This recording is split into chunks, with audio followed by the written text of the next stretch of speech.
Bismillahirrahmanirrahim.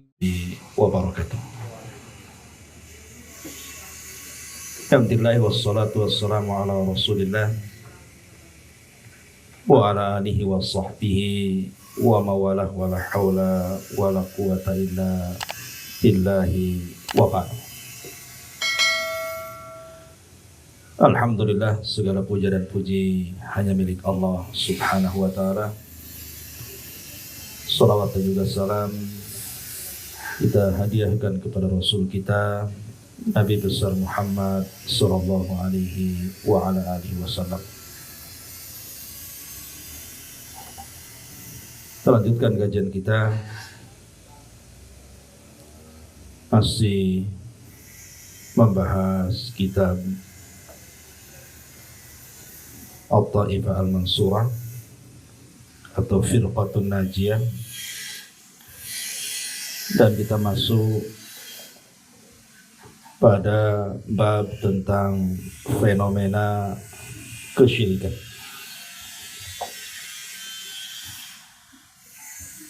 Ma'asyiral muslimin wal muslimat rahimani wa rahimakumullah. Setelah sebelumnya kita menjelaskan tentang bahaya kesyirikan baik di dunia ataupun di akhirat, maka Syekh kemudian memberikan contoh-contoh tentang bentuk-bentuk kesyirikan kepada Allah Azza wa Jal yang tergolong kepada syirkul akbar, syirik besar.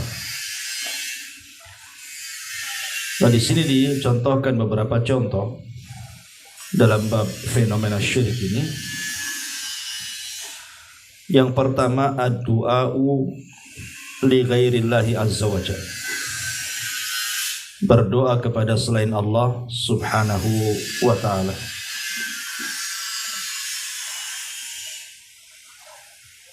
Bicara tentang doa, kenapa kemudian beliau atau mu'alif rahimahullahu ta'ala memberikan contoh pertama kali atau di urutan pertama tentang syirkud doa, syirik dalam masalah doa? Karena dari seluruh ibadah yang Allah subhanahu wa ta'ala perintahkan kepada kita itu, doa itu adalah sesuatu yang sangat mulia dan sangat agung, karena masuk dalam semua ibadah. Doa itu masuk pada semua ibadah, masuk pada solat, masuk pada puasa, masuk pada zakat, pada haji, dan ibadah apapun, sebutkan ibadahnya. Tidak ada satupun ibadah kecuali ada doa di situ. Minimalnya doa kepada Allah subhanahu wa ta'ala agar ibadah kita diterima. Makanya kenapa kemudian syirik doa ini sangat bahaya kalau seandainya diberikan kepada selain Allah subhanahu wa ta'ala. Taib, ma'asyiral muslimin wal muslimat rahimani wa rahimakumullah. Sebelum saya bentangkan tentang masalah syirik doa, kita sedikit bicara soal doa itu sendiri. Kenapa kemudian doa ini sangat penting dan tidak boleh diberikan kepada selain Allah subhanahu wa ta'ala? Pertama, karena doa sendiri adalah bentuk ketaatan kita kepada Allah, dan bentuk di mana kita melaksanakan seluruh perintah Allah subhanahu wa ta'ala. Sebagaimana Allah mengatakan, wad'uhu mukhlisina lahuddin, berdoalah kalian kepada Allah subhanahu wa ta'ala dengan penuh keikhlasan, di mana ketaatan hanya diberikan kepada Allah subhanahu wa ta'ala semata. Jadi doa itu adalah bentuk ketaatan sekaligus juga melaksanakan perintah. Yang kedua, Doa itu ibadah. Doa itu ibadah. Dan itu berdasarkan sabda Nabi SAW, ad-du'a'u huwal ibadah. Doa itu adalah ibadah. Dan juga berdasarkan surah Ghafir ayat 60, wa qala rabbukum ud'uni astajib lakum innal ladhina yastakbiruna an ibadati sayadkhuluna jahannama dakhirin. Dan berfirman Rabb kalian, ud'uni astajib lakum. Berdoalah kalian kepadaku, niscaya aku kabulkan doa-doa kalian. Sesungguhnya orang-orang yang sombong dari berdoa kepadaku, sayadkhuluna jahannama dakhirin, maka mereka akan masuk ke dalam jahannam dan mereka akan dihinakan di dalamnya. Di sini Allah Subhanahu wa taala mengistilahkan doa dengan ibadah, an ibadati. Dari ibadah kepadaku maksudnya dari doa kepadaku. Karena memang doa itu adalah ibadah. Artinya kalau doa itu ibadah, tidak boleh diberikan kepada selain Allah Subhanahu wa taala. Kemudian yang ketiga, doa itu sesuatu yang mahbubun lillah, sesuatu yang sangat dicintai Allah Subhanahu wa ta'ala. Bahkan tidak ada amalan yang lebih mulia melebihi doa. Dan itu berdasarkan sabda Nabi SAW, laisa syai'un aqram 'ala Allahi minad du'a. Tidak ada sesuatu yang lebih mulia yang kita berikan kepada Allah Subhanahu wa taala melebihi doa. Kemudian yang keempat, ad-du'a'u dalilun 'ala tawakkul 'ala Allah azza wa jalla. Doa itu satu dalil tentang tawakalnya seorang hamba kepada Allah Subhanahu wa taala, di mana seseorang hanya menambatkan diri kepada Allah Subhanahu wa taala. Makanya kalau kita lihat sejarah, ketika Nabi Allah Ibrahim alaihi salatu wassalam dilempar ke dalam api, datang malaikat Jibril, bahkan malaikat-malaikat yang lainnya menawarkan pertolongannya. Tapi lihat jawaban Ibrahim alaihi salam. Di hadapan Jibril dia mengatakan, amma ilaika falah wa amma ilallahi fabala. Adapun aku harus meminta kepadamu hai Jibril, maka aku tidak akan meminta. Adapun aku harus meminta kepada Allah Subhanahu wa taala, ya memang sepatutnya aku harus minta kepada Allah Azza wa Jalla. Ibrahim ini dalam suasana genting, nyawanya terancam karena tawaran itu datang ketika Ibrahim berada di langit. Kan kondisinya dia sedang dilempar. Jadi bawahnya api, sementara dia berada di langit sedang dilempar gitu ya. Siapapun di antara kita ikhwatu fiddin muliakan Allah Azza wa Jalla dalam kondisi terjepit, kalau ada datang orang yang menawarkan pertolongan, tidak mungkin oleh kita ditolak. Jangankan orang yang minta pertolongan atau memberikan pertolongan kepada kita, orang sakit parah, saya contohkan, orang sakit parah gitu ya.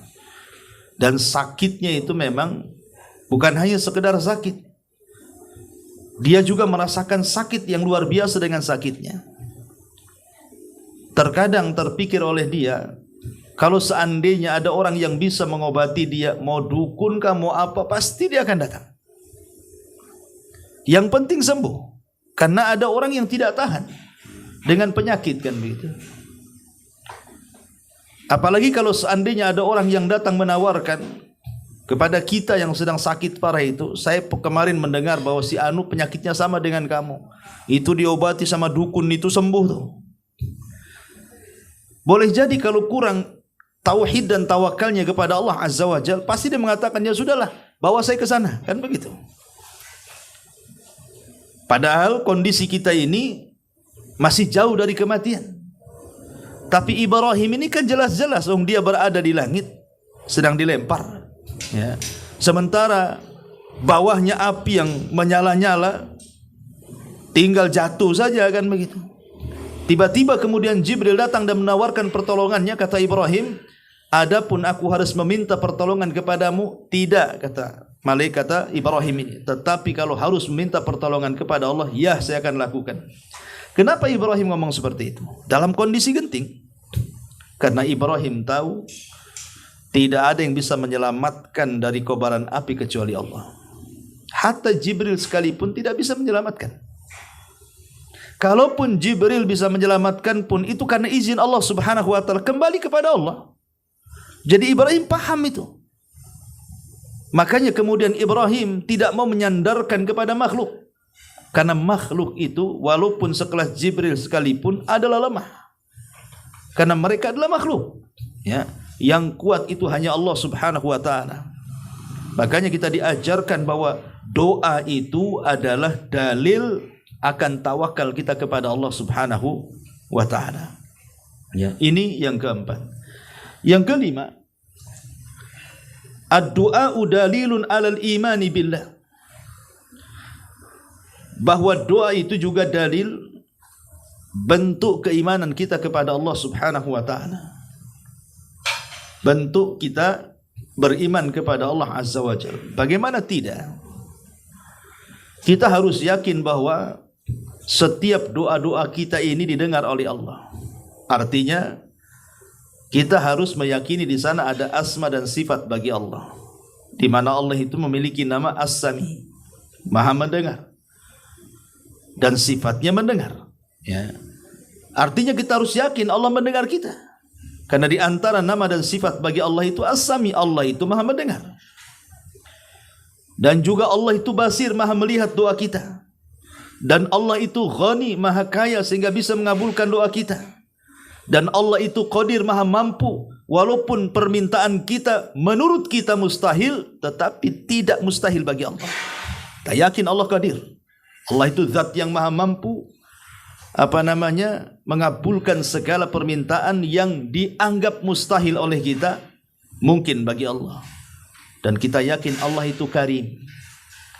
Allah itu Karim.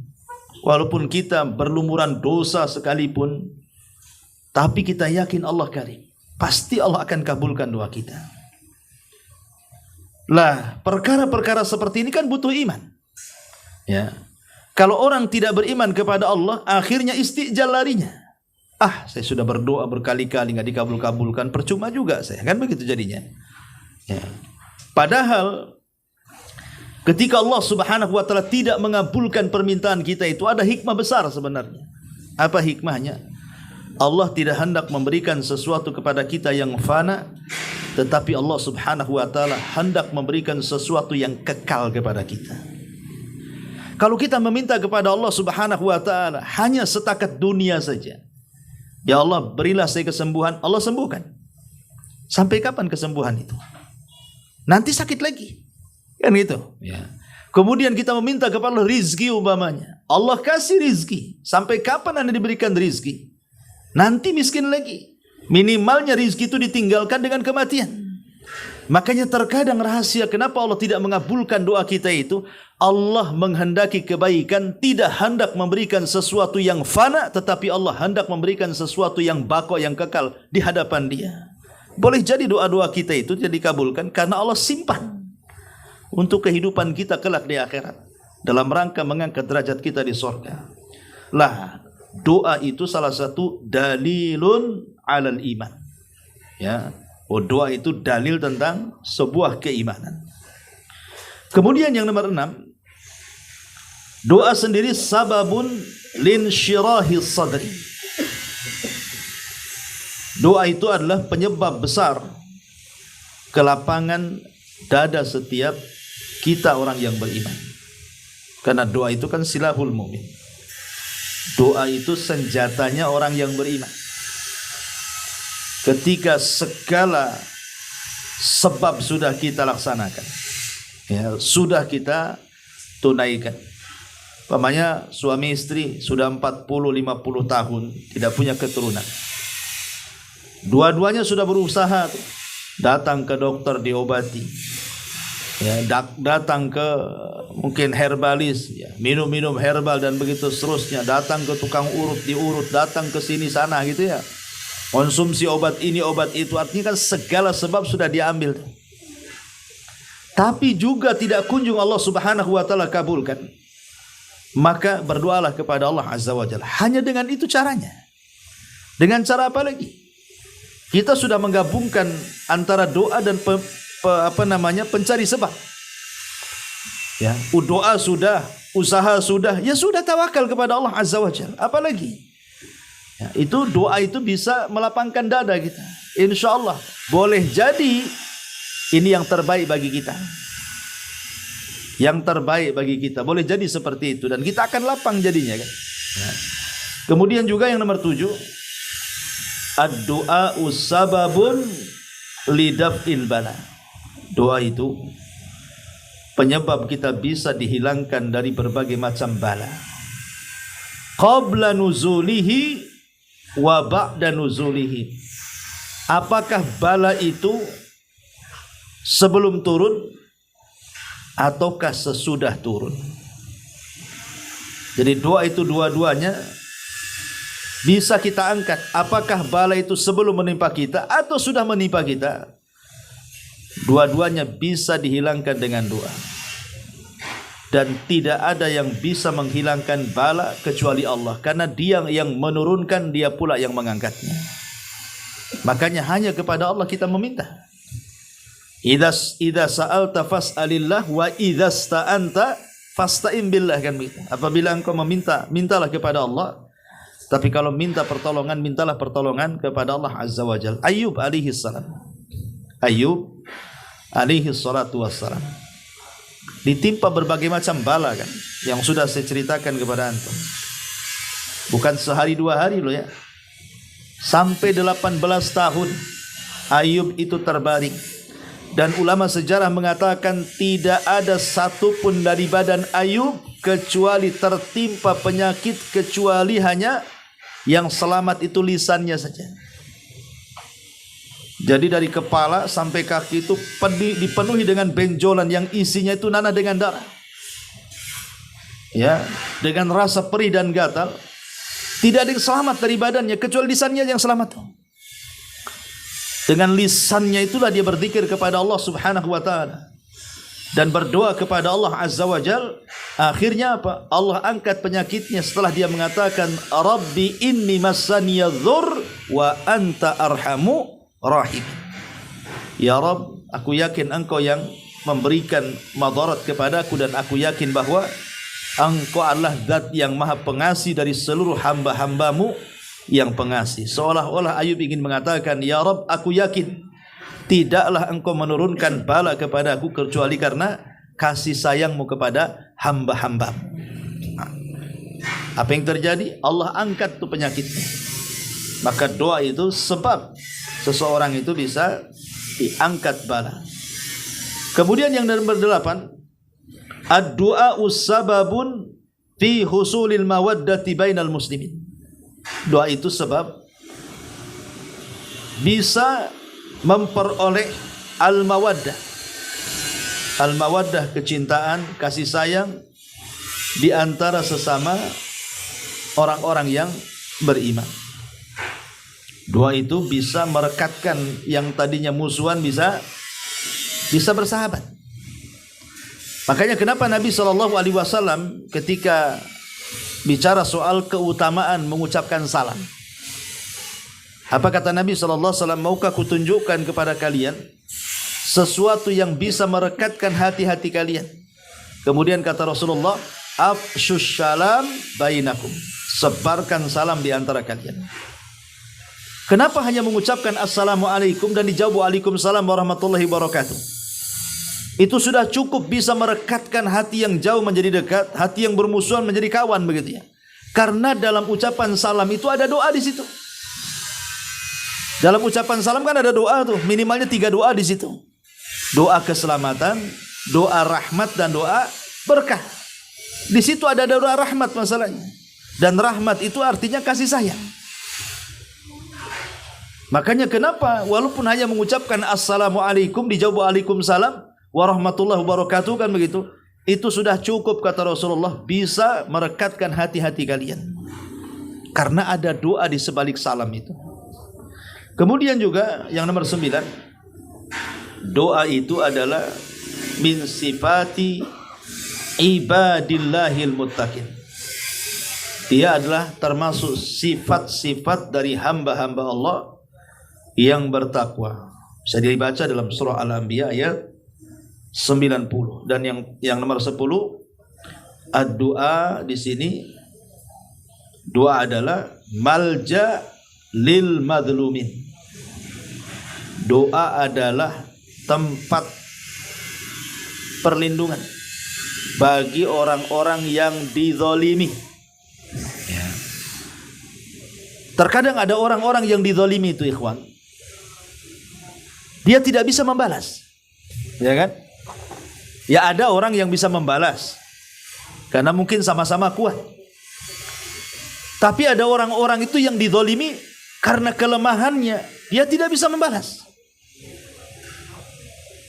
Sementara kan harus dapat keadilan di situ. Sementara kalau kita mencari keadilan kepada manusia, belum tentu dia dapat keadilan. Tapi banyak orang-orang yang diambil rumahnya, diambil tanahnya gitu ya. Dizalimi keluarganya, ya pasrah saja. Diambil rumahnya ya monggo, diambil tanahnya iya gitu. Karena tidak bisa mengambil. Lalu kepada siapa kita mencari keadilan? Makanya kenapa doa itu disebut malja. Ya sudah tidak bisa lagi, ya berdoa kepada Allah lah. Kepada siapa lagi? Zat yang lebih kuat dibandingkan orang yang zalim. Allah yang menciptakan orang zalim itu. Maka biarlah Allah subhanahu wa ta'ala yang akan membalasnya dengan caranya. Dan Allah subhanahu wa ta'ala pasti akan membalas orang-orang yang zalim. Karena Allah tidak suka dengan kezaliman dan Allah cinta dengan keadilan. Makanya Allah mengatakan wala tahsabanallah ghafilan amma ya'malu zalimun. Jangan kau sangka Allah itu zalim terhadap apa, jangan sangka Allah itu lalai terhadap apa yang dilakukan orang-orang zalim. Allah tidak akan lalai. Karena tidak ada dosa yang disegerakan sebelum akhirat. Maksudnya tidak ada dosa yang disegerakan di dunia sebelum akhirat. Salah satunya adalah kezaliman. Ya, saya contohkan Utsman ibn Affan radhiyallahu an, saat kematiannya yang sangat tragis itu kan, dibantai oleh kelompok Sabaiyah. Sekarang orang yang sudah meninggal, macam mana akan membalas kezaliman? Dia sendiri sudah meninggal kan begitu. Kalau masih hidup ya memungkinkanlah kita berusaha membalas gitu kalau kita punya dendam. Tapi orang kalau sudah meninggal, gimana cara membalas kezaliman orang? Tapi Allah subhanahu wa ta'ala tahu cara membalas. Salah seorang sahabat yang dikenal sebagai mustajab doa, siapa? Sa'ad bin Abi Waqqas. Sa'ad bin Abi Waqqas adalah sahabat yang manjur doanya. Jadi ketika mendengar Utsman terbunuh tuh, dia berdoa kepada Allah subhanahu wa ta'ala agar setiap orang yang terlibat dalam pembunuhan itu dibinasakan. Dan subhanallah, doanya melesat ke langit. Tidak ada satupun yang terlibat dalam pembunuhan itu, tidak ada satupun yang terlibat dalam pembunuhan itu kecuali mati tragis. Sampai di zaman Hajjaj ibn Yusuf Al-Thaqafi, itu kan raja zalim tuh Hajjaj. Ada orang tua yang sudah renta, buta lagi, sudah tua, buta, ya, hidupnya miskin. Ketika berjumpa dengan Hajjaj, disiksa kakek ini. Kemudian kakek ini mengatakan, ya Hajjaj, aku ini seorang kakek yang lemah, berilah ampunan kepada aku. Kata Hajjaj ibn Yusuf, bukankah engkau pembunuh Utsman? Bukankah engkau adalah orang yang terlibat dalam pembunuhan Utsman? Maka kaki itu terdiam. Kata Hajjaj, engkau yang pertama ku bantai. Lihat bagaimana Allah Subhanahu wa taala tahu caranya. Ketika dia melakukan kezaliman kepada Utsman, dikirim orang yang lebih zalim lagi kepada dia. Hajjaj ibn Yusuf Ats-Tsaqafi kan gitu. Karena Allah tidak suka dengan kezaliman. Bahkan ingat ketika saya berkisah tentang kisah Sa'id ibn Zaid radhiyallahu an, satu di antara 10 sahabat yang dijanjikan masuk surga. Di zaman Marwan ibn Hakam ketika itu menjadi gubernur, datang seorang wanita yang sangat jahat kepada Marwan ibn Hakam, mengatakan bahwa tanah saya diambil oleh Sa'id ibn Zaid, sak kurma-kurmanya, sak sumur-sumurnya. Akhirnya dipanggillah Sa'id ibn Zaid ini. Maka Sa'id mengatakan, wahai Marwan, tidak mungkin aku mengambil tanah wanita itu. Aku ini sahabat Nabi SAW. Mendengar hadis Nabi SAW, barang siapa yang mengambil satu jengkal tanah akan dikalungkan 7 lapis langit, 7 lapis bumi pada hari kiamat. Sambil menangis dia. Tetapi kalau memang wanita itu merasa itu miliknya, dan aku meyakini itu milikku, ya sudah, nggak apa-apa. Ambillah kebunku, ambillah pokok kurmaku, ambillah sumurku. Tetapi dia mengatakan, dimulai berdoa dia, kalau wanita itu dusta dalam pengakuannya, fa'atil umroha, panjangkan umurnya, wa'ami basaraha, butakan matanya, waqtul fi mazra'atiha, bunuhlah dia di ladangnya. Coba doanya kan. Dikabulkan. Wanita ini panjang umurnya. Kemudian setelah dia panjang umurnya, buta pula matanya. Setelah buta matanya, ketika dia berjalan di ladangnya, kemudian tersandung masuk pula ke sumurnya, mati dalam sumur. Jadi doa itu terkadang malja lil madzlumin. Ya. Kemana lagi seorang yang dizalimi mengadu kalau bukan kepada Allah kan? Hanya itu yang bisa mereka lakukan. Tapi ingat bahwa doa orang-orang yang dizalimi itu melesat sampai ke langit, menembus awan. Dan Allah Subhanahu wa taala akan berfirman, wa bi'izzati wa jalali la ansurannahu walau ba'dahi. Demi kemuliaanku dan demi ketinggianku, kata Allah, aku akan tolong dia walaupun pada tempo yang sudah ditentukan. Allah tidak mengatakan karena dia mukmin, tidak. Karena dia muslim, tidak. Tapi Allah mengatakan karena dia yang dizalimi. Walaupun dia mukmin, kafir sama saja, Allah akan menolongnya. Bukan berarti Allah suka dan cinta dengan orang kafir, tidak. Allah itu ketika menolong orang kafir yang dizalimi karena Allah tidak suka dengan keadilan. Allah suka dengan keadilan dan Allah tidak suka dengan kezaliman. Itu saja masalahnya. Kemudian yang nomor 11, nomor terakhir, ad-du'a'u wasilatun. Ad-du'a'u wasilatun li'uluwil himmah. Doa itu wasilah untuk mencapai tingginya keinginan kita. Terkadang ada perkara-perkara yang mustahil, tapi kita ingin seperti itu, ingin meraihnya. Jadi dalam pandangan kita itu mustahil diraih gitu ya. Tetapi ingin gitu ya. Kemudian dalam logika kayaknya mustahil juga gitu. Tapi rupanya Allah Subhanahu wa taala bisa saja mengabulkan keinginan sesuatu yang kita anggap mustahil menjadi mungkin bagi Allah. Dan itu sudah banyak, kawan. Ya. Contoh umpamanya kisah siapa? Kisahnya Abu Yusuf. Salah satu murid daripada Abu Hanifah. Abu Yusuf. Abu Yusuf ini ketika kecil-kecil kan orang miskin dia. Dia anak yatim. Dia bekerja di pasar sama ibunya sebagai kuli panggul. Masih kecil, belum balik. Bantu orang tuanya. Tetapi Allah Subhanahu wa taala karuniakan kepada Abu Yusuf ini kecintaan kepada ilmu. Jadi waktunya dia kerja di pasar itu, malah dia ke masjid ikut darasnya Abu Hanifah. Jadi satu hari ibunya marah karena dia harus bekerja, kalau tidak kerja tidak makan masalahnya.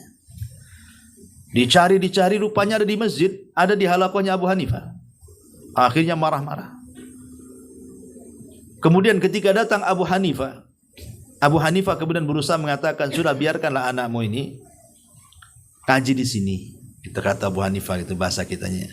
Kata ibunya, wahai Abu Hanifah, otakmu di mana? Kata bahasanya. Dia harus kerja. Ya, kita harus makan. Kalau dia tinggal di sini, makan apa kita ini? Akhirnya terjadi dialog. Abu Hanifah mencoba untuk mencari jalan keluar dan mengatakan kepada ibunda Abi Yusuf ini, sudah gini saja. Berapa penghasilan dalam sehari? Sekian. Oke, aku kasih kau uang sekian setiap hari sebagai penghasilanmu. Biarkan anakmu ngaji di sini. Karena kan Abu Hanifah kan terkenal kaya ya. Jadi di antara imam mazhab yang 4 itu yang paling kaya itu Abu Hanifah. Dia punya perusahaan kalau zaman kita. Akhirnya kemudian Abu Yusuf dibiarkan tuh. Yang menarik adalah ucapan Abu Hanifah kepada ibunda Abi Yusuf dan mengatakan apa? Ya ummah, biarkan anakmu bermajelis di majelisku. Kelak kalau dia menguasai semua ilmuku katanya, maka dia akan dihadapkan kepadanya makanan yang paling lezat yang disebut dengan falujah. Falujah itu makanan yang paling lezat, yang paling mahal dan tidak dimakan kecuali raja.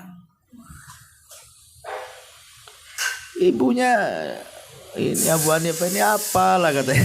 Orang miskin kok cerita falujah pula gitu kan. Orang menghayal kan itu. Tapi ucapan baik itu adalah doa. Abu Hanifah ketika ngomong seperti itu, dia punya firasat. Ya.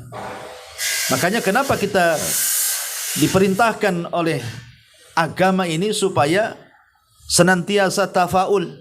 Tafaul itu optimis tingkat tinggi, jangan pesimis. Harus punya optimis gitu dalam hidup itu. Itulah yang diajarkan Abu Hanifah kepada ibundanya Abi Yusuf. Betul. Ketika Abi Yusuf belajar kepada Abu Hanifah berpuluh-puluh tahun dan diserap seluruh ilmunya Abu Hanifah oleh Abi Yusuf, bahkan dia termasuk tilmid murid Abu Hanifah yang paling menguasai ilmunya Abu Hanifah dari semua murid-muridnya Abu Hanifah.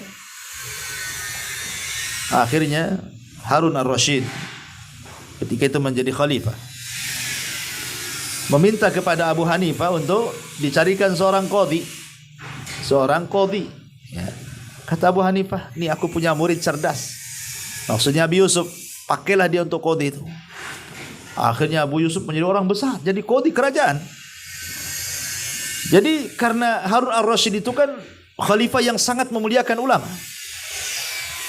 Jadi saat pertemuan di sebuah rapat gitu kan, dia dudukkan Abi Yusuf di samping dia. Kemudian kata Harun ar-Rasyid ini sambil meminta ke pelayan, datangkan makanan kemari katanya.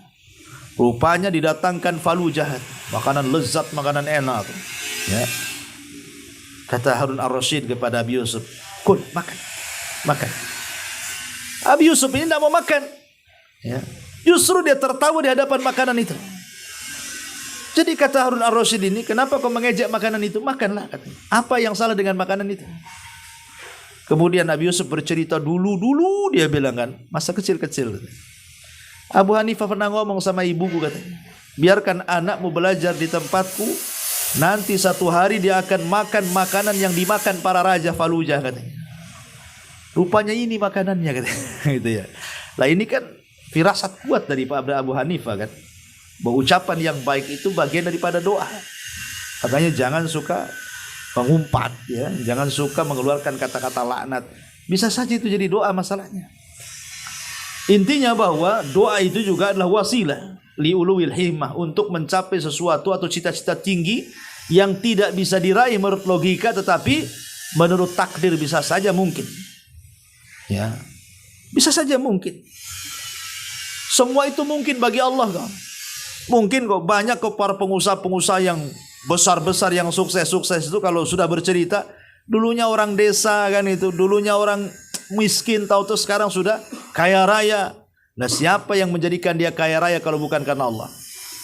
Intinya bahwa doa itu wasilah liuluwil himmah. Ma'asyiral muslimat yang dimuliakan Allah Subhanahu wa taala. Setelah kita tahu betapa indahnya sebuah doa, dan doa juga memiliki nilai yang sangat luar biasa, ikhwan.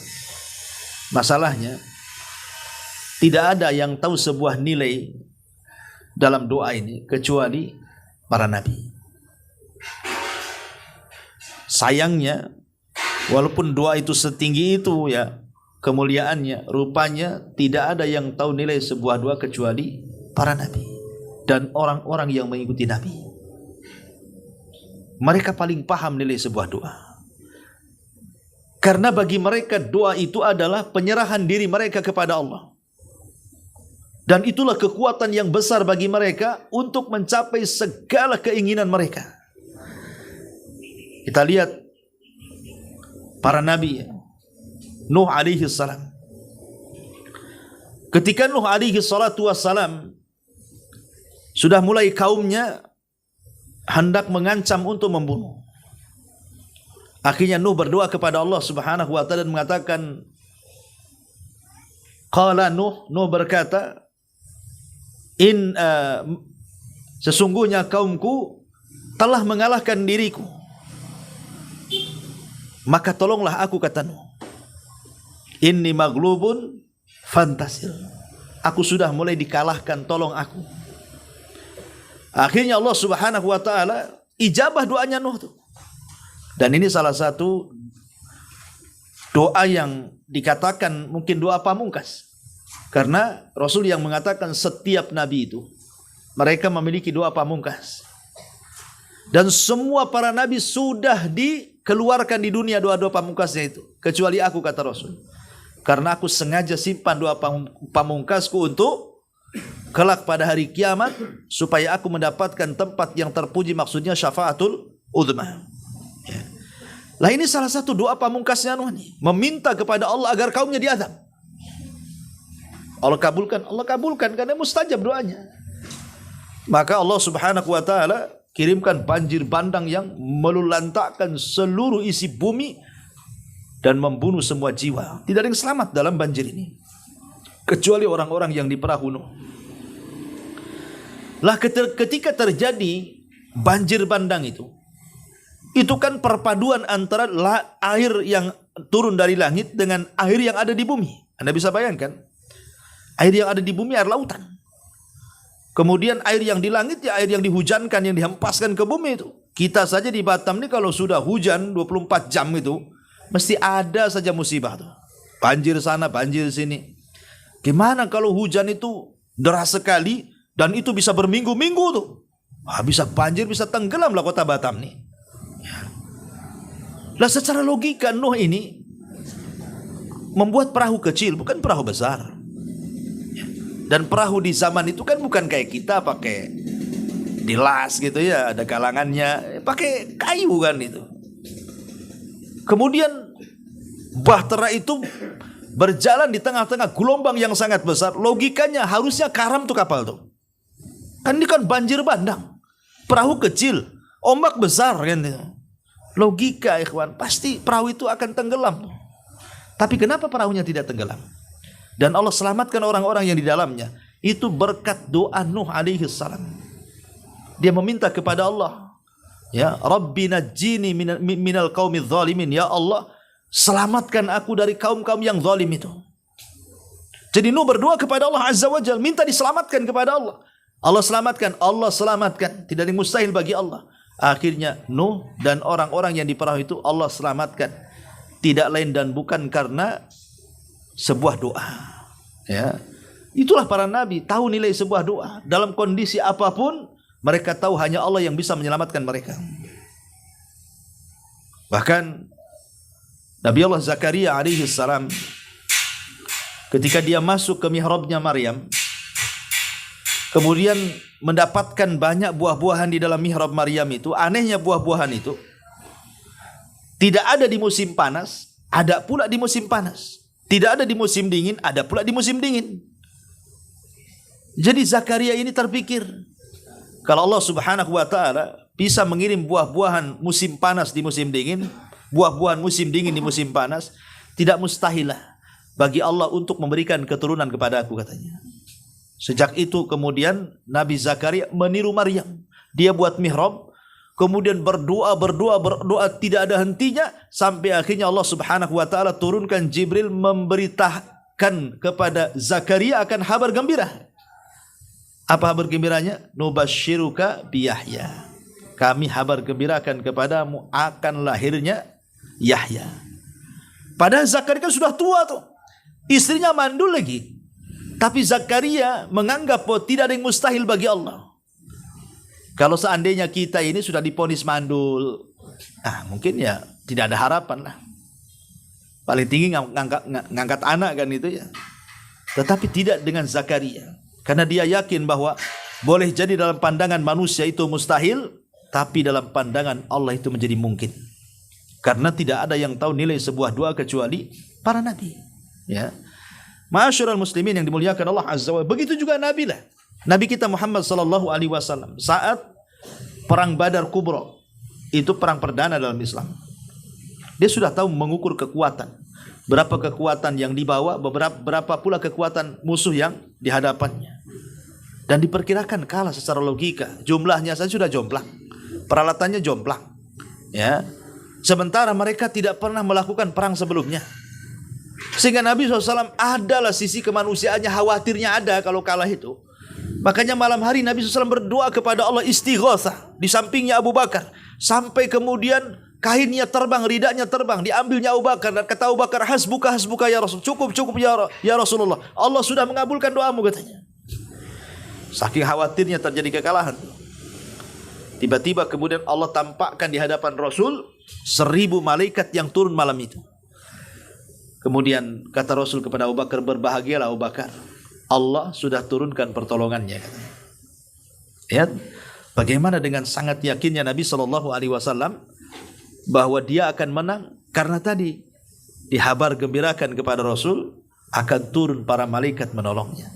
Itu tidak lain dan bukan disebabkan istighatsah, doa Nabi SAW. Baik. Nah di sini mu'alif rahimahullahu taala menjelaskan dalam fenomena kesyirikan ini adalah berdoa kepada selain Allah Subhanahu wa taala. Karena berdoa kepada selain Allah Subhanahu wa taala adalah bukan, jangan dulu cerita kesyirikannya. Kita akan cerita lain dulu, kita akan bawa kepada logika dulu. Berdoa kepada selain Allah itu hakikatnya berdoa kepada sesuatu yang sia-sia. Kenapa sia-sia gitu ya? Lihat surah Al-Fatir ayat 14. Allah mengatakan, in tad'uhum la yasma'u du'aakum walau sami'u mastajabu lakum wa yaumal qiyamati yakfuruna bisyirkikum wa la yunabbi'uka mithlu khabir. Jika kamu berdoa kepada mereka selain Allah Azza wa Jalla, maka mereka itu tidak mendengar seruanmu. Walaupun mereka mendengar, mereka tidak mungkin mengabulkan doamu. Dan pada hari kiamat mereka akan mengingkari kemusyrikanmu, dan tidak ada yang dapat memberikan keterangan kepadamu seperti yang diberikan Allah, Zat yang Maha Meneliti. Lihat bagaimana di sini Allah Subhanahu wa taala mengajak berpikir.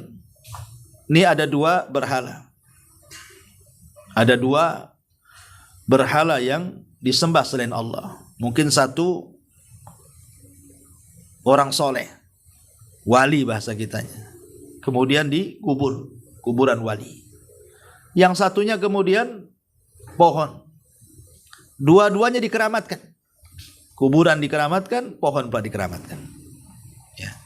Kemudian kita datang kepada dua-duanya tuh, datang ke kuburan dan juga datang ke pohon itu. Maka Allah Subhanahu wa taala mengatakan, in tad'uhum, kalau engkau berdoa kepada mereka, orang-orang yang ada di dalam kuburan itu, para wali-wali yang sudah meninggal itu, ya, la yasma'u du'aakum, mereka tidak akan mendengar doa-doa kalian, tidak mendengar doa kita. Kemudian kita datang ke pohon gitu juga, ya, mereka itu makhluk yang ketika hidup saja tidak bisa mendengar. Pohon itu loh makhluk ketika hidup saja tidak bisa mendengar, batu juga sama. Jadi percuma kita ini berdoa kepada batu, berdoa kepada pohon, berdoa kepada tempat-tempat keramat, karena mereka tidak bisa mendengar. Kemudian makanya jangan berdoa kepada pohon, kepada batu, kepada sumur dan begitu seterusnya, karena mereka nggak dengar. Berdoalah ke kuburan wali, pasti mereka dengar katanya. Maka Allah mengatakan, walau sami'u, oke, mereka dengar. Oke lah mereka dengar. Mastajabu lakum, mereka tidak bisa mengijabah kamu. Ya. Oke lah pohon tidak bisa mendengar, percuma gitu ya. Kemudian dikatakan, makanya kalau berdoa itu ke kuburan wali karena mereka bisa mendengar. Maka Allah bantah, sekiranya mereka mendengar, mereka tidak bisa mengijabahkan. Dan nanti pada hari kiamat mereka akan mengingkari kemusyrikanmu.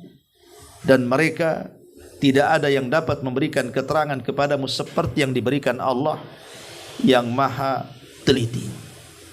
Kemudian juga disebutkan dalam ayat yang lain, waman adhallu mimman yad'u min dunillah man la yastajibu lahu ila yaumil qiyamah wa hum an du'aihim ghafirun.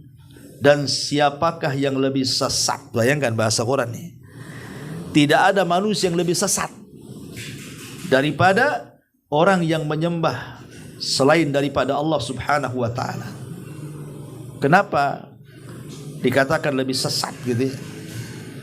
Karena orang yang seperti ini tidak tahu berterima kasih kepada Allah Azza wa Jalla.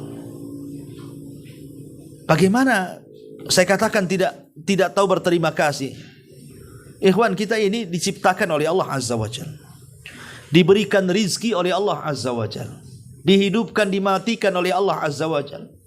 Mulai dari kandungan ibu kita sampai brojo, sampai kemudian kita besar jadi orang sukses, Allah kasih segalanya. Kemudian Allah Subhanahu wa taala meminta agar kita bersyukur akan nikmat yang sudah Allah anugerahkan kepada kita. Tiba-tiba ketika kita bersyukur pula kepada selain yang memberikan nikmat kepadaku, kan begitu. Apa enggak sesat orang ini? Ibaratnya kalau seandainya saya yang kasih modal sama antum, gagal, kasih modal lagi, gagal, kasih modal lagi, gagal. Mungkin ratusan kali mungkin gagal, akhirnya berhasil. Tiba-tiba antum berterima kasih kepada kawan saya.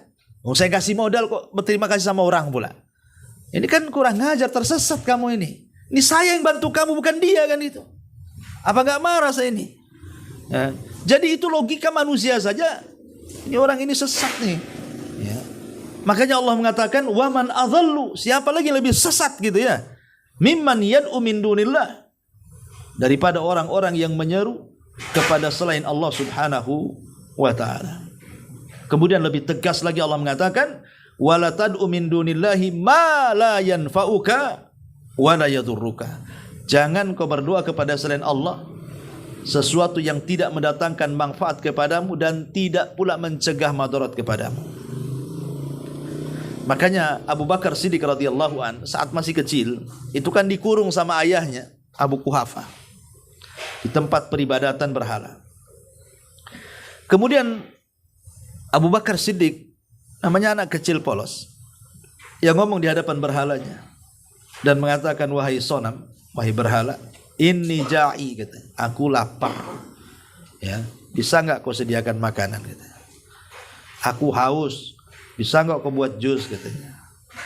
Aku ini pakaianku tak banyak, bisa enggak kau sediakan pakaian bagus untukku. Ngomong di hadapan berhalanya kayak gitu tuh. Ditungguin lama, tak datang-datang tuh makanannya. Minumannya tak juga dibuat-buatkan. Ya. Pakaiannya pun tak ada. Marah Abu Bakar, diambil pentungan, dipentunginya tuh berhala-berhala itu. Itu Abu Bakar kecil tuh. Dia tahu bahwa berhalanya tidak bisa mengabulkan permintaan dia, kan. Kalau seandainya berhala itu untuk mengabulkan permintaan dia sendiri tidak bisa, bagaimana mungkin kemudian dia mengabulkan permintaan orang? Seperti melindungi dia sendiri tidak bisa, macam mana dia melindungi makhluknya yang dianggap makhluk oleh dia? Kalau tidak yakin, sediakan berhala, taruh berhala. Kemudian antum tumpuk dengan ban bekas tuh. Kemudian antum bakar. Bisa nggak lari dari ban bekas tuh? Gitu ya. Taruh berhala banyak-banyak di situ. Antum taruh ban bekas di sekelilingnya. Kemudian bakar. Dia akan diam aja. Nggak mungkin pula lari dari situ. Kalau lari aneh tuh. Nah, ini hidup pula berhala tuh kan itu ya. Tetapi kita lihat coba. Batu akik kan. Yang dulu kan ada zaman-zaman batu akik lagi viral kan. Saya ke pasar itu hampir semua ada orang jual batu akik itu. Entah apa itu ya, musim batu akik. Orang musim mangga ini musim batu akik. Di mana-mana orang jual batu akik. Sampai di warung-warung Padang loh ada orang jual batu. Sebelahnya warung, sebelahnya batu akik itu. Padahal logikanya kalau memang itu penjual batu akiknya hebat pula berbual dia. Ini bagus Pak. Ini bagus. Untuk apa ini Pak? Ini bagus nih kalau Bapak punya usaha ini bisa lancar. Coba kalau seandainya saya mau nanya sama Bapak itu, Bapak ini dari pagi sampai sore ada berapa batu akik lunas gitu. Atau berapa yang terjual kan itu kan. Kalau memang dia yakin yang ditawarkan kepada kita itu yang penglaris kan, berarti kan sebelum saya beli umpamanya logikanya, berarti batu akik yang pelaris kan ada pada dia tuh. Kenapa baru saya yang membeli gitu satu hari itu? Berarti kan tak laris itu. Berarti kan dia bual saja sebenarnya. Ya. Lah oke lah dia penglaris seandainya itu batu akik itu. Habis itu kan kadang ada orang yang Allah buat istidraj kan. Beli betul-betul laris gitu kan. Sebenarnya tanpa itu pun sebenarnya laris. Tapi pas larisnya itu pula pas beli batu akik, akhirnya orang menyangka batu akik itu yang pelarisnya kan. Berarti kan secara tidak langsung dia telah menuhankan batu akik itu. Oke, kita ambil batu akik itu, ambil palu. Kemudian pecahkan. Kira-kira batu akik itu lari enggak tuh? Pasti dia akan pecah dengan palu itu. Dia sendiri tidak bisa melindungi. Macam mana dia akan memberikan sesuatu kepada orang? Penglaris lah, jodoh lah, dan begitu seterusnya. Sementara dia bisa kita hancurkan. Jadi di sini Allah mengatakan jangan berdoa kepada selain Allah karena itu tidak akan mendatangkan manfaat dan juga tidak akan mencegah madarat. Ya. Ma'asyiral muslimat yang dimuliakan Allah Azza wa Jalla, intinya bahwa mu'alif rahimahullah ta'ala yang pertama di sini di antara fenomena kesyirikan yang merajalela di mana-mana adalah berdoa kepada selain Allah Subhanahu wa taala. Wallahu a'lam. Saya kira cukup sampai di sini ya. Insyaallah kita lanjutkan di lain kesempatan. Karena sudah sore juga. Kita tutup dengan doa kafaratul majlis. Subhanakal bihamdika asyhadu an la ilaha illa anta astaghfiruka wa atubu ilaik. Allah ta'ala. Assalamualaikum warahmatullahi wabarakatuh.